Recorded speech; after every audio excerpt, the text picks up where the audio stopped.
ই sports world কাপে প্রথম দিনে খেলা শেষ করেছে বাংলাদেশ। যদি বলতে চাই স্কোর শিটের কথা, তাহলে বলবো যে বাংলাদেশ 32 পয়েন্ট নিয়ে 11তম স্থানে আছে। আমার সঙ্গে আছে রুদ্র, এখন তার সঙ্গে কথা বলতে চাই। রুদ্র, প্রথম দিনে 6টা ম্যাচ শেষ হয়েছে, আপনার কাছ থেকে জানতে চাই আজকে পারফরমেন্স কেমন হয়েছে, কেমন কি হয়েছে আপনি বলবেন।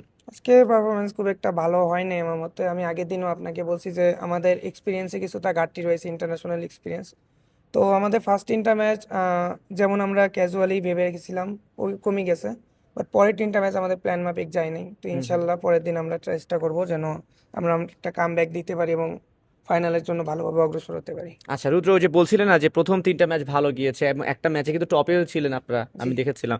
তারপরে হঠাৎ করে একটু মনে হয় ধস হলো, এই আহ, ধসটা কেন হলো? আরেকটা বিষয় হচ্ছে যে যে এক্সপিরিয়েন্স তারা অন্যান্য দলের সঙ্গে তো খেলেছে, তাদের জি। সঙ্গে ঘাটতির কোন জায়গাগুলোতে মূলত মনে হচ্ছে যে আপনাদের দূরত্ব? সো বেসিক্যালি আমাদের যে ওয়েদারটা ওটা একটু বেশি কোল্ড টাইপের তো। ঠান্ডা বেশি জি, পড়েছে। অতিরিক্ত ঠান্ডা বৃষ্টি পড়ে না, বাট এসির যে এটা ওইটার তাপমাত্রা একটু বেশি লেস আর কি। তো আমাদের আর কি, আমরা যারা বাঙালি তারা তো নর্মাল টেম্পারেচারে থাকি 28-29, তো 16 ডিগ্রি টেম্পারেচার কিংবা 15-14 এই টাইপের টেম্পারেচারে হাত আর কি ফ্রিজ হওয়ায় আমাদের পারফরমেন্স খুব একটা উঠতে পারে নাই। আর সেকেন্ড যে জিনিসটা সেটা হচ্ছে, অনেকে মনে বলবে যে এটা বাহানা টাইপের বলতেছে আমরা, বাট এটা ফেস করছি তাই বলতেছি। যেই আমাদের আর কি একটু ঘুমের কমতি রয়েছিল। আমরা স্লিপ সাইকেল আমাদের ঠিক ছিল না। অনেক লেট নাইট পর্যন্ত প্র্যাকটিস করছি আমরা, কজ আমাদের ফোন আমরা পাইছি আগের দিন রাত্রেবেলা, দ্যাটস আচ্ছা ওয়াই আচ্ছা। এক এক রাতের ভিতরে ফোন হাতের ভিতরে সেট করা লাগছে, দেন গেম খেলছি, তাই তার একটু মানে হচ্ছে সমস্যা যে ছিল। আসলে দুইটা পয়েন্ট আমরা এখানে দেখতে পাচ্ছি। একটা হচ্ছে বলছেন যে যেই ভেন্যুটাতে আপনারা খেলেছেন সেখানে তাপমাত্রা ছিল 16 ডিগ্রি সেলসিয়াস, অতিরিক্ত ঠান্ডায় হাত জমে গেছে, সেটা একটা ফ্যাক্ট ছিল। একটা ছিল যে নতুন ডিভাইস। আমি যদি আপনাকে বলতে চাই যে 16 ডিগ্রি তাপমাত্রা ভেন্যুতে কেন করা হলো, ব্যাপারে আপনার কাছে কি মনে হয়?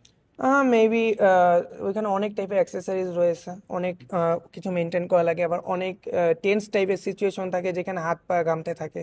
দ্যাটস ওয়াই ওরা মেনটেন করার ট্রাই করছে। আচ্ছা ঠিক আছে রুদ্র, আমাদের পরবর্তী ম্যাচ যদি বলি, বাংলাদেশের খেলাটা জি, হচ্ছে 18ই জুলাই, সেদিন জি, তো 6টা ম্যাচ হবে, রাইট? জি, জি। 6টা ম্যাচ হবে এখন। এই পর্যায়ে এসে প্রথম দিনের পয়েন্ট এবং খেলা শেষে আপনার কাছে কি মনে হচ্ছে যে সেদিন আসলে কিভাবে কামব্যাক করা সম্ভব বা কি করতে হলে তো বাংলাদেশকে? আমরা অনেক কিছু শিখছি আজকের ভুল ত্রুটি থেকে, অনেক কিছু আরো শিখবো। আর আমাদের 18 তারিখ পর্যন্ত যেহেতু রয়েছে, তো প্র্যাকটিসে আরো টাইম পাবো, রেস্টের টাইম পাবো। 17 তারিখে একদিন গ্যাপ আছে, তো ইনশাল্লাহ ভালো কিছু হবে। আপনারা আমাদের উপর ভরসা রাখবেন যেন আমরা ভালো কিছু করতে পারি, এটাই। আমরা আপনাদের উপর ভরসা রাখবো এবং আমরা চাই আপনারা আরো ভালো করেন, নিরাশ করতে চাই না। জি, জি। প্রথমবারের মতো ই স্পোর্টসের এত বড় একটা মঞ্চে যখন এন্ট্রি নিলেন, আসলে সেই শুরুর মুহূর্তটা যদি বলি যে আপনার কাছে কেমন লেগেছে যে আপনি স্পোর্টস থেকে না, বাংলাদেশের প্রতিনিধি আমরা করছিলেন? খুব এনজয় করছি। তো as a Bengali first time এই টাইপের একটা জিনিস উপভোগ করছি, খুব এনজয় করছি, কোনো প্রেশার ফিল হয় নাই, কিছু না, হুম হুম। বাট এনজয় করছি। খুবই এনজয় করেছি। ঠিক আছে, আপনাকে অসংখ্য ধন্যবাদ। শেষমেশ বলতে চাই যে